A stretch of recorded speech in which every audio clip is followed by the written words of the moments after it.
Hi, this is Ishita Dutta, a legal intern at LEXIS and Company, and today I will be talking about the difference between robbery and dacoity.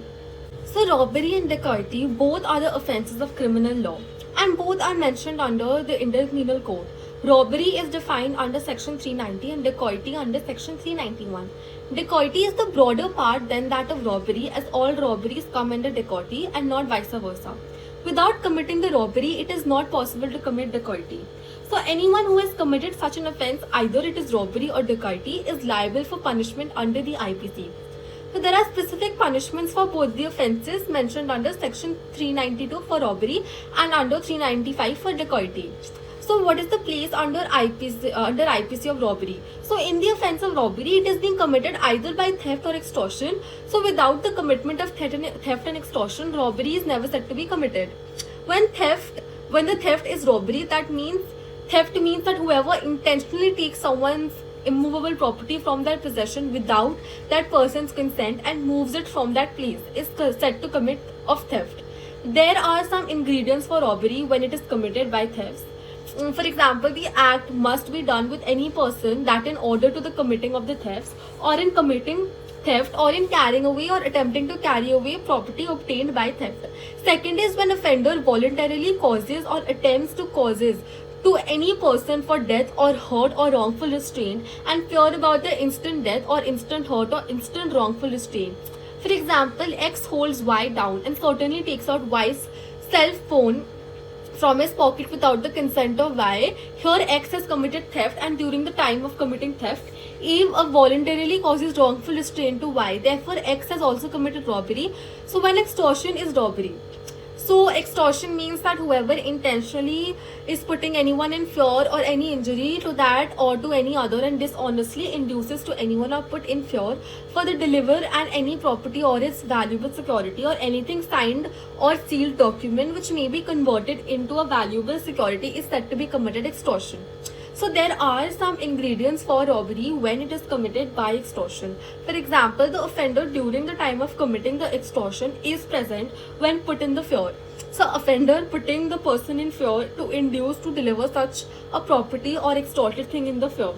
Next is in robbery, the offender committing extortion by putting the person in fear of the instant hurt or instant death or instant wrongful restraint. For example, where A, B, C and D all go to the S's house with the gun for committing robbery in the house of S. But S was not present in the house. Then the Z son of the S came. A shot Z. Then A is liable for committing the murder of Z, son of S, and other B, C, D are liable for committing the robbery. So punishment of robbery is defined under Section 392 of IPC. Whoever has committed robbery shall be punishable for life imprisonment or rigorous imprisonment for up to 10 years and also liable for fine. So in the case of state of Maharashtra versus Vinayak Utekar, so what happened in this case that the accused snatched the gold button from the victim's shirt and ran away from there. So, but when the accused ran away, he was caught by the informant to whom the accused gave a knife blow. The court held that the accused is guilty for the robbery of the gold button but not for giving knife blow, as it was contended that the accused gave the knife blow just to get free from the informant and not to ensure the taking away of the gold buttons, which was a stolen property. So now I would be talking about dacoity. So in Section 391 of IPC, dacoity is defined as when 5 or more people co-jointly commit or attempt to commit robbery, or where the whole number of persons co-jointly committing or attempting to commit a robbery and persons present and aiding such commission or attempt amount to 5 or more. Every person so committing or attempting or aiding is supposed to commit dacoity. So there are the ingredients for dacoity. So the offender commit or attempt aiding the robbery. So when the robbery is committed, the members are 4 or 5 more people are present at the time. All members should commit the offence co-jointly. So when robbery is dacoity, robbery is also called the dacoity. So when the members of offenders are more than 5 and all the members of are committing dacoity are equal punishable for the offence. So what is the punishment of dacoity? It is defined under 395 section of the IPC. Whoever has committed the offence of dacoity shall be punishable for life imprisonment or rigorous imprisonment for up to 10 years and also liable for the fine. So in the case of Abdul Kalam versus state of Rajasthan, so in the night when Vishwas and his wife Renu Jain were sleeping in their house, 5 people entered the house and tied their servant Chaturbhuj, who was sleeping in the basement of the house.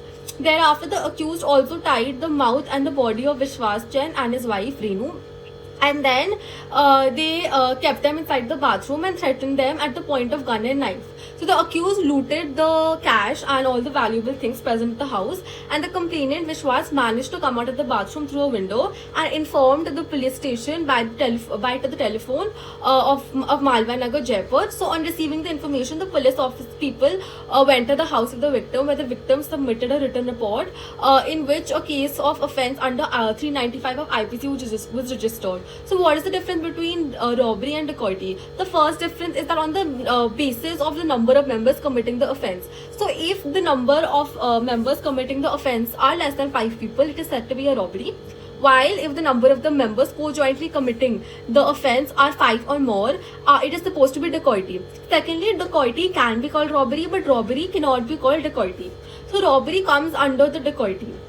In robbery, the abettors are liable independently, whereas in dacoity, the abettors are also punishable for committing the dacoity.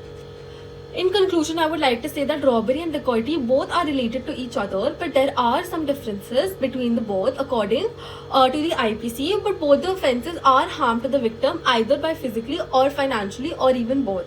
So in robbery, the person putting in fear of another person, which is hurt or death or wrongful restraint. So if it is committed by 5 or more person, it comes under the dacoity.